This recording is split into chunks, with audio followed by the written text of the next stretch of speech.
Mari kita bersama membangun masa depan dengan ilmu dan karya untuk Sumatera Utara tercinta. Semangat, semangat PKGPJOK, bersama kita bisa menuju puncak cita. Dengan hati, dengan jiwa, kita raih prestasi. Untuk Sumatera Utara kita berbakti.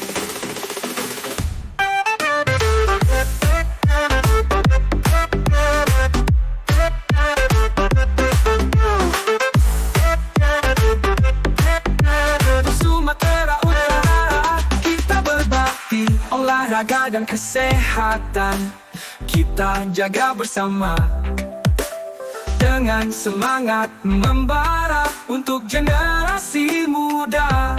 Semangat, semangat PKGPJOK, bersama kita bisa menuju puncak cita. Dengan hati, dengan jiwa, kita raih prestasi. Untuk Sumatera Utara kita berbakti.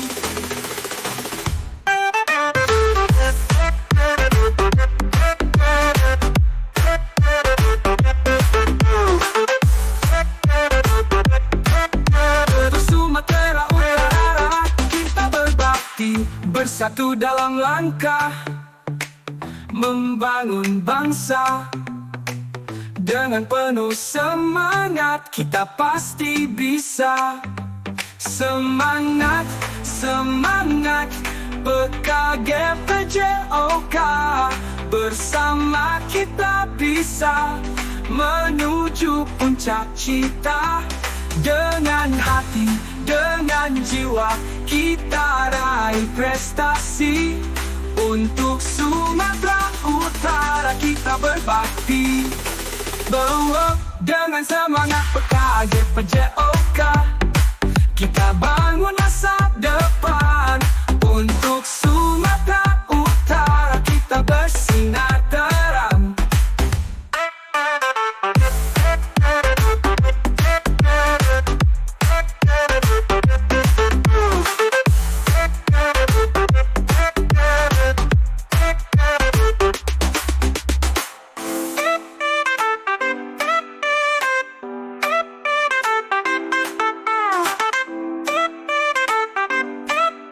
Untuk Sumatera Utara kita bersinar terang.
Selamat pagi menjelang siang kepada Bapak Ibu semuanya. Salawat dan puji syukur marilah kita panjatkan kehadirat Allah Subhanahu wa taala yang telah memberikan kepada kita kesehatan. Seterusnya salawat dan salam marilah kita hadiahkan ke arwah junjungan kita Nabi besar Muhammad sallallahu alaihi wasallam dengan lafaz Allahumma shalli ala sayyidina Muhammad wa ala ali sayyidina Muhammad. Terima kasih kepada Bapak Ibu semua yang telah rela membagi waktunya untuk mengikuti kegiatan kita ini, yaitu Desiminasi PJOK Angkatan 2 tahun 2024, komunitas pelajar di sekolah SD Negeri 088 Banjarnegara. Nah, seterusnya di sini saya akan menyampaikan acara kita hari ini. Yang pertama nanti akan ada kata sambutan dari kepala sekolah atau yang mewakili. Kemudian paparan dari saya tentang diseminasi BKG PJOK Angkatan 2 tahun 2024. Untuk selanjutnya masuklah kita kepada acara pertama, yaitu kata sambutan dari kepala sekolah atau yang mewakili kepada Bapak Nasrul Lubis. Kami persilakan. Assalamualaikum warahmatullahi wabarakatuh. Waalaikumsalam warahmatullahi wabarakatuh. Bersyukur kita panjatkan kepada Allah Subhanahu wa taala yang telah memberikan masa dan kesempatan kepada kita bersama, sehingga pada hari ini kita bisa melaksanakan KKG sebagai komunitas belajar di SD 088 Pademangan. Seterusnya salawat dan salam kita sampaikan kepada Nabi Muhammad SAW yang kita harapkan syafaatnya di kemudian hari. Bapak Ibu guru SD 088 Pademangan, kebetulan saya mewakili kepala sekolah yang manahkan tadi untuk mengikuti KKG kita yang seharusnya dihadiri oleh Pak Kepala Sekolah, akan tetapi ada kegiatan dari sekolah kita tidak bisa ditinggalkan dan saya yang mewakilinya. Dan ini kita mengikuti KKG, maksudnya di sini dalam diseminasi dalam kegiatan PJOK, pendidikan jasmani olahraga kesehatan. Jadi kita Bapak Ibu guru kita harus saling mendukung sesama guru, karena ini merupakan kelompok kerja guru di SD 088 dan sebagai komunitas belajar kita.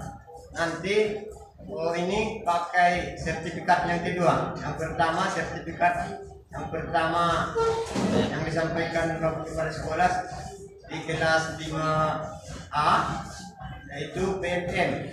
Yang ini masalah diseminasi BKG PJOK.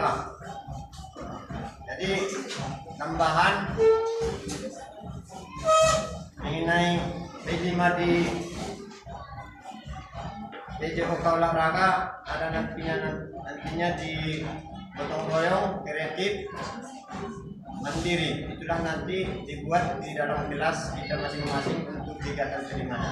Mungkin sambutan atau yang mewakili dari Bapak Kepala Sekolah saya cukupkan sampai di sini. Saya sudahi dengan salam. Assalamualaikum warahmatullahi wabarakatuh. Oke, terima kasih kepada Bapak Sekolah. Mudah-mudahan dengan kata sambutan tersebut acara kita ini bisa berjalan dengan lancar mulai dari awal sampai akhir. Oke, seterusnya saya akan menyampaikan paparan tentang diseminasi PJOK hari ini. Oke, assalamualaikum warahmatullahi wabarakatuh. Waalaikumsalam warahmatullahi wabarakatuh. Selamat pagi, menjelang siang Bapak Ibu sekalian. Izinkan saya untuk menyampaikan paparan tentang diseminasi BKG PJOK Angkatan 2 tahun 2014. Jadi diseminasi ini adalah kegiatan yang ditujukan kepada kelompok atau individu agar memperoleh informasi, akhirnya memanfaatkan informasi tersebut. Jadi ini yang dinamakan diseminasi. Kemudian PKG ini baru 2 macam pelajaran yang dilaksanakan di kementerian. Ada PKG PJOK mulai tahun 2023 angkatan pertama, kemudian angkatan kedua tahun 2024 ini. Kemudian mata pelajaran yang kedua bahasa Inggris. Bahasa Inggris ini baru selesai pendaftaran Bapak Ibu. Jadi pelaksanaannya mungkin bisa di bulan 9 atau 10. Kemudian untuk mata-mata pelajaran lain seperti guru kelas, kemudian yang lainnya mungkin akan menyusul seperti biologi, fisika, kimia, matematika. Di sini kami sampaikan Bapak Ibu, desiminasi ini merupakan perintah langsung dari BPGP Sumatera Utara. Karena PKG ini yang menjadi pengelolanya itu adalah BPGP di provinsi masing-masing. Kalau kita di Sumatera Utara, yang menjadi pelaksananya itu adalah BPGP Sumatera Utara, Balai Besar Guru Penggerak Sumatera Utara. Nah, jadi mungkin itu saja Bapak Ibu tentang pengertian desiminasi dan masalah pelaksanaan PKG. Jadi untuk hari ini selain desiminasi nanti kita akan ada pembentukan RTL ataupun perancangan RTL yang secara langsung nanti akan bermanfaat bagi sekolah kita ini. RTL itu adalah rencana tindak lanjut. Mungkin untuk mengawali desiminasi kita hari ini Bapak Ibu, kita melakukan ice breaking seperti yang sudah sering kita lakukan di sekolah kita ini. Jadi ice breakingnya kalau saya bilang nanti pagi, Ibu tepuk 1 kali. Kita coba Bapak Ibu ya. Pagi. Kemudian kalau siang, Bapak Ibu tepuk 2 kali. Siang. Kemudian ada malam. Kalau malam kita itu kan istirahat. Jadi kalau malam nggak usah tepuk tangan. Diam aja. Oke. Malam. Bos. Ya.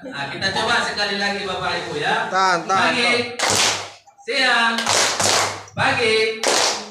Siang. Malam. Oke. Terima kasih Bapak. Sekali lagi Pak, sekali lagi. Pak. Belajar kita Sunyi dah, Nay. Oke. Kita lanjut Bapak Ibu. Sekali lagi. Oke. Konsentrasi. Pagi, siang, malam. Oke, terima kasih Bapak Ibu ya. Oke Bapak Ibu, di sini saya perkenalkan modul-modul yang kami pelajari dalam Diklat PKG angkatan 2024, angkatan 2 tahun 2024. Yang pertama modul 1 itu adalah paradigma perubahan diri dan kelas dalam PJOK. Ini mungkin agak sama dengan pelajaran-pelajaran lain Bapak Ibu. Di sini ada sub-sub modulnya. Yang pertama refleksi untuk perubahan paradigma. Jadi di sini kita dituntut untuk merubah paradigma kita, terutama sebagai guru PJOK. Misalnya kalau kami di guru PJOK ini selama ini mungkin kebanyakan di pembelajaran olahraga ambil bola kasih ke anak-anak kemudian suruh main anak-anak. Mungkin sebagian kecil ya Bapak Ibu paradigmanya. Ambil bola serahkan ke anak-anak. Tetapi untuk pembelajaran PJOK yang disampaikan dalam PKG PJOK itu kita itu harus merubah paradigma kita Bapak Ibu. Kemudian yang kedua ada pemanfaatan sumber daya berbasis kekuatan. Ini juga bisa kita manfaatkan bukan hanya untuk pembelajaran olahraga, ya. Kita sebagai guru kelas, kita sebagai guru agama, kita bisa memanfaatkan sumber daya yang ada Bapak Ibu. Kita itu tidak dianjurkan untuk ABD istilahnya, acid basic thinking, ABT, ya. Kita itu harus selalu Bapak Ibu menggunakan potensi sekolah kita, menggunakan lingkungan sekolah kita menggunakan aset-aset yang ada di sekolah kita. Kita itu jangan berpikir ke negatifnya saja. Kalau kami di PJOK Bapak Ibu, bola kan nggak ada. Bagaimana akan bermain bola? Untuk permainan bola voli tidak ada. Bagaimana kita bermain bola voli? Itu namanya berpikir negatif, bukan berpikir sebagai positif atau berpikir aset istilahnya. Jadi itu yang perlu kita rubah Bapak Ibu. Jadi yang ketiga, ada pembelajaran PJOK yang berpusat pada peserta didik. Nah, sekarang bukan hanya dalam PJOK, mungkin di guru kelas dan guru mata pelajaran lain pun ini sudah disampaikan bahwa pembelajaran kita sekarang adalah pembelajaran yang berpusat pada peserta didik. Jadi pembelajaran yang berpusat peserta didik ini bisa kita terapkan melalui pembelajaran berdiferensiasi. Jadi itu masalah tentang pembelajaran yang berpusat pada peserta didik. Jadi peserta didik ini Bapak Ibu, pembelajaran yang berpusat pada peserta didik ini adalah pembelajaran yang mengutamakan kebutuhan murid. Itu melalui pembelajaran berdiferensiasi. Kemudian yang keempat Bapak Ibu, ada isu-isu sosial dalam PJOK. Isu-isu dalam pembelajaran PJOK ini ada 3. Ini juga mungkin Bapak Ibu bukan hanya dalam pembelajaran PJOK, tetapi dalam pembelajaran lain pun mungkin bisa kita terapkan. Ada namanya eksklusivitas, ada namanya inklusivitas dan adil gender. Jadi kalau kami guru PJOK Bapak Ibu, nggak bisa kami membedakan antara perempuan dengan laki-laki. Itu. Kemudian tidak bisa membedakan antara yang sehat jasmani dengan yang tidak sehat jasmani. Itu inklusinya. Kemudian yang berikutnya Bapak Ibu, ada pengembangan kurikulum PJOK. Ini juga bukan hanya dalam pembelajaran PJOK yang bisa kita terapkan Bapak Ibu. Di mata pelajaran lain pun ini bisa kita terapkan. Di pengembangan kurikulum ini, seperti yang kami bahas itu, ada 11 gaya mengajar. Ada 11 gaya mengajar. Mungkin yang pernah kita praktekkan di sekolah ini ada namanya gaya mandiri, di mana murid itu membahas pelajaran yang sudah kita tentukan. Itu namanya gaya mandiri. Kemudian kalau kami di PJOK mungkin yang sering kami terapkan itu gaya komando. Gaya komando. Kami berikan penjelasan ini, ayo baris anak-anak. Nanti setelah kita baris, di sini bola, ada bola, kemudian bolanya kita pindahkan ke sana. Kemudian setelah pindahkan ke sana, baru dipindahkan lagi ke sini. Itu contohnya gaya komando Bapak Ibu. Kemudian masih ada 9 gaya lagi, ada gaya divergen, ada gaya resiprokal dan lain-lain sebagainya. Kemudian yang keenam, ada pengembangan perencanaan pembelajaran PJOK. Jadi untuk pengembangan perencanaan pembelajaran PJOK ini juga mungkin bisa kita terapkan untuk pelajaran-pelajaran yang lain. Tapi kalau kami di PJOK Bapak Ibu, yang utamanya itu masalah modul ajar atau RPP. Kemudian ada SEM namanya, SEM, Sport Education Model. Di SEM ini kami mempelajari bagaimana membuat satu pertandingan, perencanaan pertandingan, kemudian masuk ke pelaksanaan, kemudian masuk ke penyerahan hasil akhir ataupun penyerahan penentuan juara. Kemudian setelah itu kami melakukan refleksi. Apa-apa saja kekurangannya, apa-apa saja kelebihannya terhadap pertandingan yang kami laksanakan. Jadi ini paket pembelajaran modul 1 yang kami pelajari di PKG PJOK ini Bapak Ibu.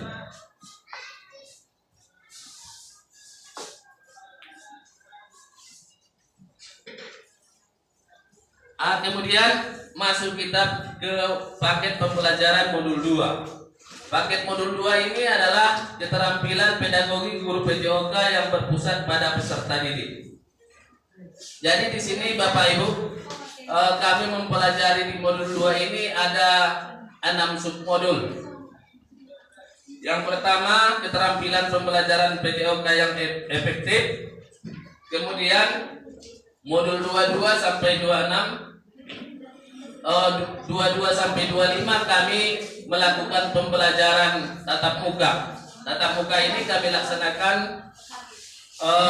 selama 8 hari dan langsung berjumpa dengan kawan-kawan dari kabupaten lain, dan di situ kami ada pembelajaran di kelas dan ada juga pembelajaran di lapangan atau praktek. Kemudian yang modul 2.6 ini asesmen otentik.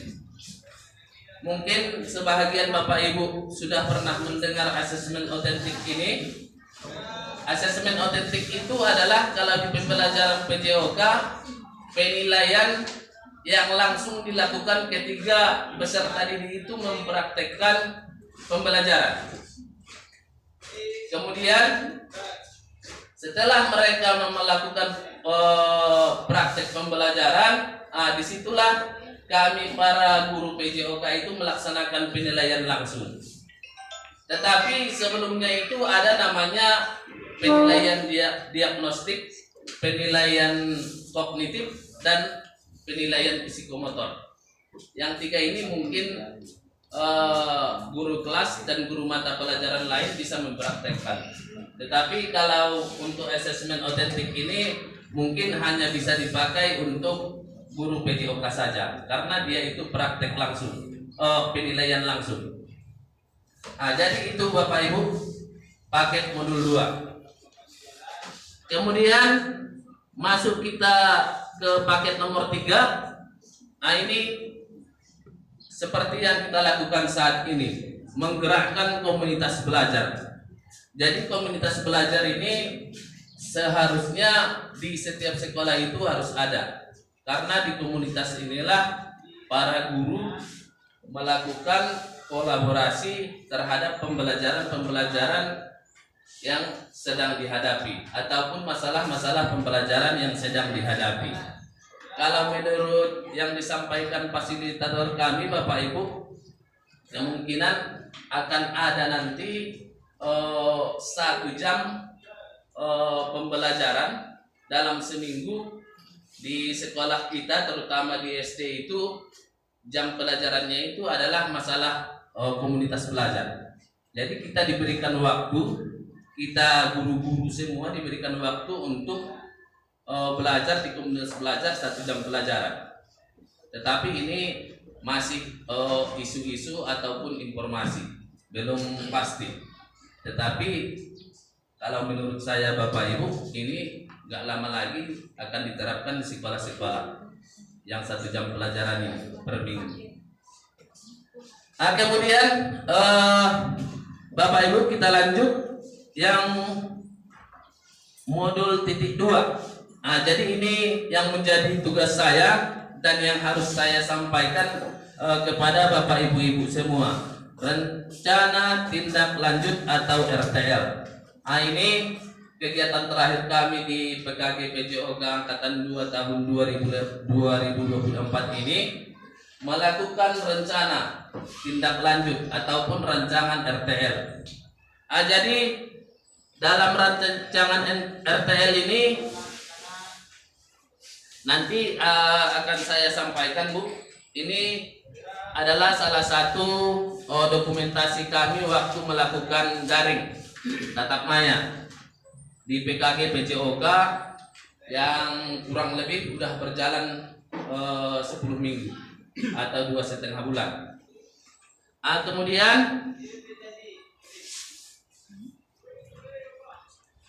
Ini dokumentasi kami waktu tatap muka Bapak Ibu. Ini dilaksanakan di gedung BBBP MBP BBL yang beralamat di di Helvetia dan langsung dihadiri oleh Ketua BBGP Insinyur Joko Ahmad Julipan. Itu yang di tengah Ibu, yang baju putih. Ini pembukaannya. Kemudian ini kelas kami Bapak Ibu. Ini adalah kelas 5 PKKPJOK yang terdiri dari kalau nggak salah ada 10 kabupaten Bapak Ibu. Kemudian kabupaten lain di kelas yang lain, kelas 1 sampai kelas 7. Kami di kelas 5 Bapak Ibu. Kemudian ini semua kelas, mulai dari kelas 1, kelas 2, kelas 3, kelas 4, kelas 5, kelas 6, dan kelas 7. Yang maksimal peserta dalam kelasnya itu maksimalnya 20. Beda kelas, beda pakaiannya Bapak Ibu. Kemudian ini adalah salah satu aktivitas pembelajaran yang kami lakukan dalam tatap muka ataupun luring. Ada pembelajaran di kelas, kemudian ada juga pembelajaran di luar kelas. Ini salah satu pembelajaran di dalam kelas. Ini acara penutupan. Seperti yang saya sampaikan tadi Bapak Ibu, ada rancangan rencana tindak lanjut. Jadi di sini saya menuliskan pelaksanaan senam pagi di SD Negeri 088 Panyabungan dilaksanakan setiap hari Selasa, Kamis, dan Sabtu. Semua peserta didik ikut melaksanakan kegiatan senam tersebut. Dalam pelaksanaannya kami memilih jenis senam yang sama setiap hari pelaksanaan. Karena senam yang dilakukan setiap pelaksanaan sama membuat siswa merasa bosan dan malas melakukan gerakan senam tersebut. Oleh karena itu, kami akan membahas permasalahan pelaksanaan senam tersebut dalam KBS sekolah kami. Maksudnya di kombel kita Bapak Ibu. Tetapi di sini saya sudah menyusun rancangannya Bapak Ibu. Jadi permasalahannya di sini, peserta didik kita itu sewaktu melaksanakan senam ada yang bosan melaksanakan gerakannya dan ada yang malas. Jadi itu intinya Bapak Ibu. Kemudian di sini latar belakangnya ada aktivitas senam irama di SD Negeri 088 Panyabungan dilakukan setiap hari Selasa, Kamis, Sabtu dengan senam yang sama. Kami membuat peserta didik merasa bosan dan malas melakukan gerakannya. Oleh karena itu peserta didik diberikan pilihan untuk memilih senam irama yang akan dilakukannya. Jadi ini jalan keluar kita ini. Jadi kita itu akan menyerahkan kepada siswa senam apa yang mereka gemari. Kemudian senam irama pilihan peserta itu akan dibahas dalam KBS bersama kepala sekolah, rekan guru, dan perwakilan peserta didik. Aset yang dibutuhkan dalam proyek ini adalah aset manusia. Seperti yang saya sampaikan di modul 1 tadi, kita itu harus berpikir berbasis aset, ya. Jangan kita menyalahkan peralatan sekolah yang kurang, peralatan sekolah yang tidak ada. Jadi kita harus berpikir bagaimana cara menciptakan alat itu, bagaimana cara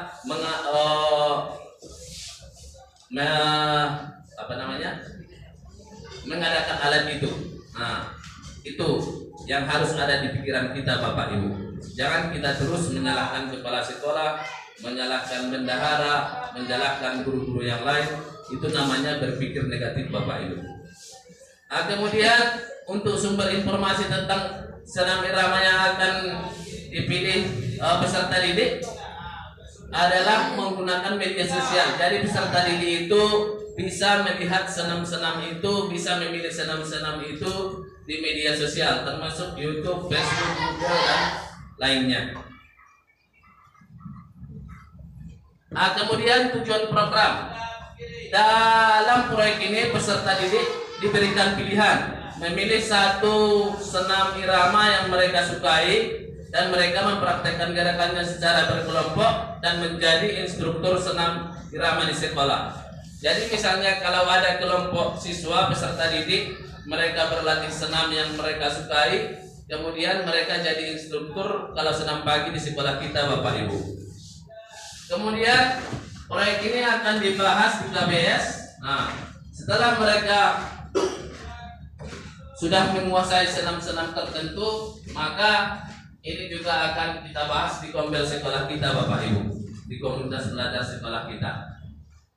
Kemudian yang selanjutnya ada struktur program dan mitra dalam komunitas belajar. Yang pertama, proyek ini merupakan kegiatan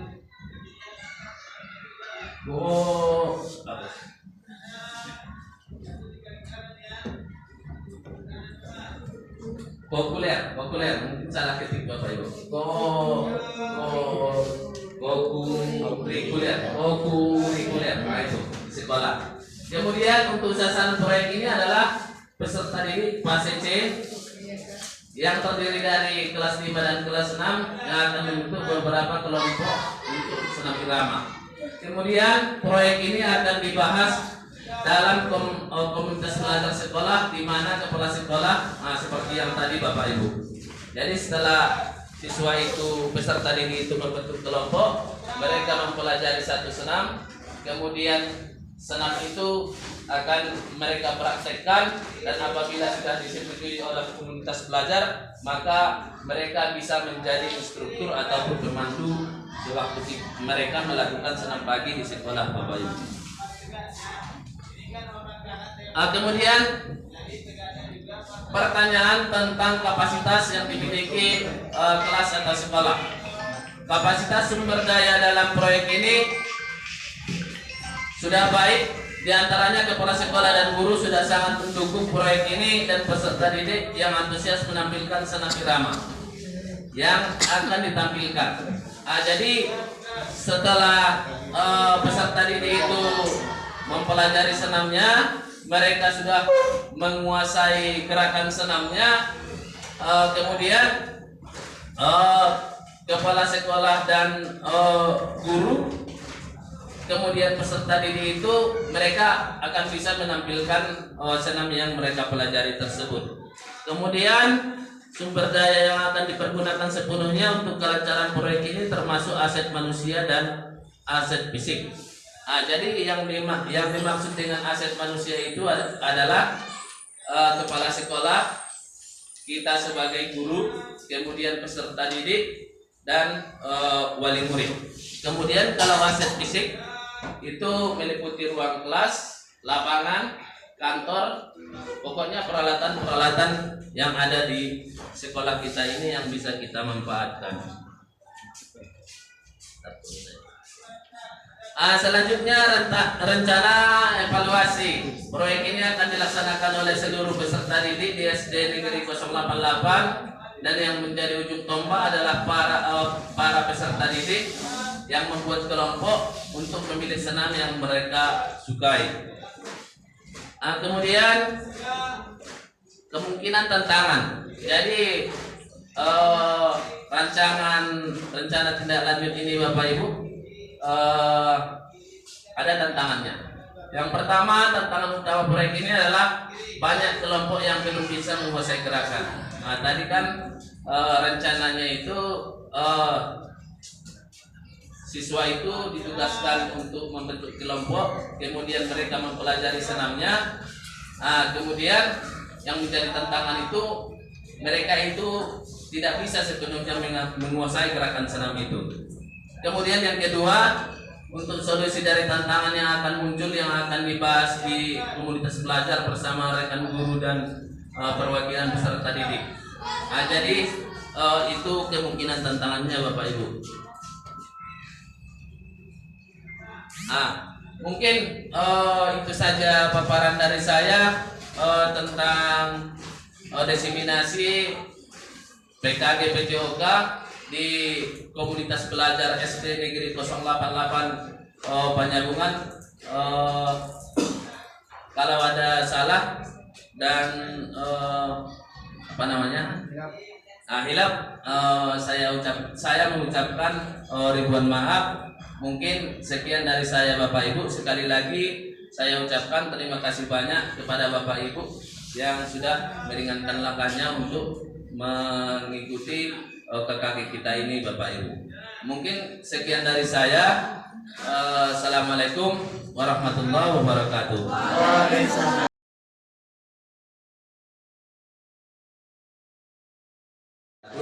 Waalaikumsalam. Saya ingin mendapatkan umpan balik tentang rencana tindak lanjut yang saya sampaikan tadi. Bapak, bagaimana kira-kira pendapat Bapak mengenai rencana tindak lanjut yang saya paparkan tadi? Terima kasih Bapak sudah menjelaskan tadi mengenai rencana tindak lanjut yang disampaikan Bapak tadi mengenai destinasi Senam Irama. Saya melihat sudah bagus sekali dan kami mengharapkan supaya kolaborasi antara guru dan guru yang studi olahraga.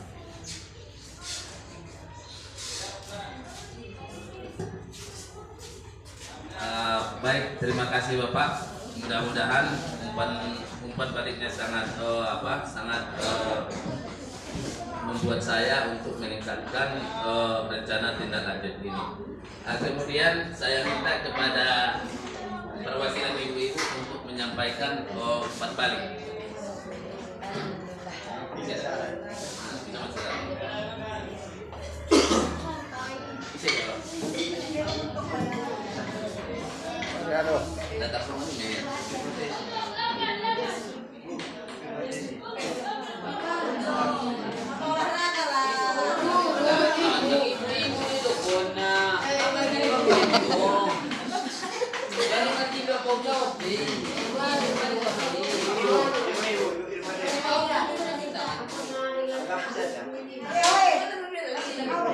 Oh iya, iya.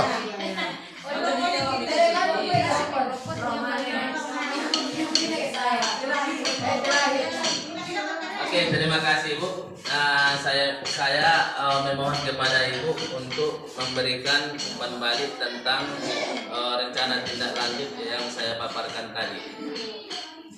Assalamualaikum warahmatullahi wabarakatuh. Waalaikumsalam. Terima kasih kepada Bapak Olahraga yang telah memberikan kami hari ini banyak ilmu pengetahuan yang saya dapat dan teman-teman.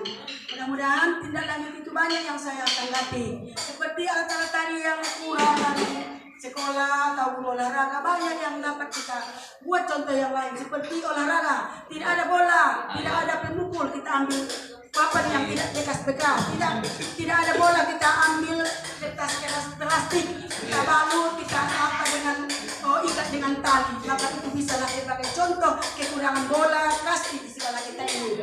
Jadi itulah Pak yang bisa saya paparkan. Ya, terima kasih. Ya, terima kasih. Yang diinginkan Bapak dapat kami manfaat, terutama guru olahraga. Assalamualaikum warahmatullahi wabarakatuh. Waalaikumsalam warahmatullahi wabarakatuh. Oke, terima kasih Bapak Ibu.